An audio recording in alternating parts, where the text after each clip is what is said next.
when Donald Trump was not president, when he was out of the presidency, he was persecuted on a number of fronts legally, through the legal system. Oh, come on. By a Democratic Party, by a Democratic-led Department of Justice. And a lot of Republican voters, a lot of non-Republican voters thought that was suspicious and wrong. So do you think when he was found liable for sexual assault and rape, that was persecution of him? Yes, I think that case You think, right. And the woman who was the victim of that, screw her, I guess. Literally, in a sense. Not screw her. I just don't think her allegations would have held up in a criminal trial in any way. This is shocking. And this is what I think that we need to be really worried about in this country, is that the rights of women, this is what I was saying before when I said we do need to fight every battle and every day is another battle to protect our rights. This is really scary stuff, what you're saying. You are saying that when Donald Trump was found liable for rape, that's women making up nonsense. Donald Trump has just harbored the Tate brothers, Andrew Tate and the brother that nobody cares about. They have charges against them standing in the UK for sexual aggression. How about that? Like, where are we going to draw the line and say that women's safety matters? Sorry, I don't think you know anything about the New York case. The woman received an enormous payout. I can't remember what it was. I think it was about $60 million. The woman was assaulted in a changing room by Donald Trump. I'm sorry, can we try not to talk about her as if she's the lucky winner here? I am really shocked that you would dare talk like that. There will be women listening who have suffered assault who will be outraged at what you're saying.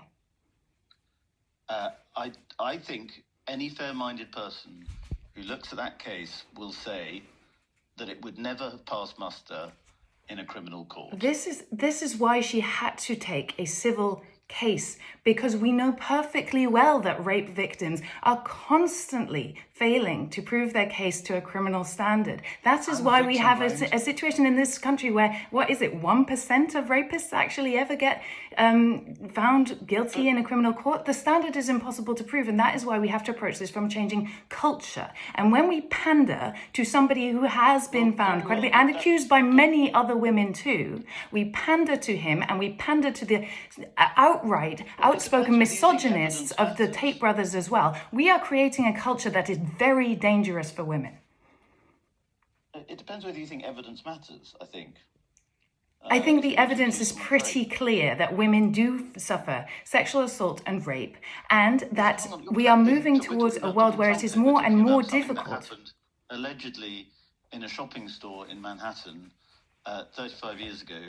I can't believe you are willing to brush that aside. People who have been assaulted and raped are horrified at what they're hearing, and you are trying to make this sound like it's nothing. It destroys women's lives. It destroys men's lives. It happens to men too, you know.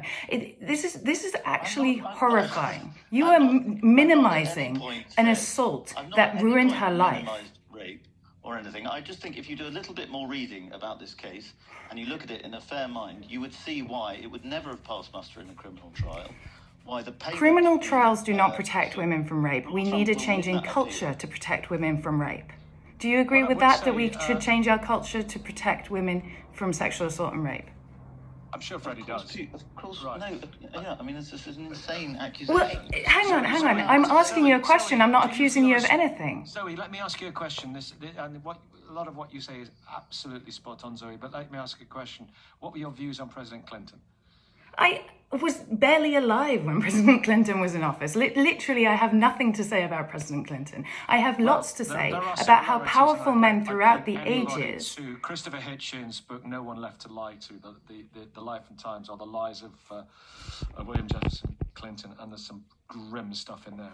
I have absolutely no doubt. If you look through history at powerful men, they have repeatedly and constantly taken what they wanted from women, and we have suffered and had our lives destroyed by these assaults. Meanwhile, he will be sitting eating swan and truffles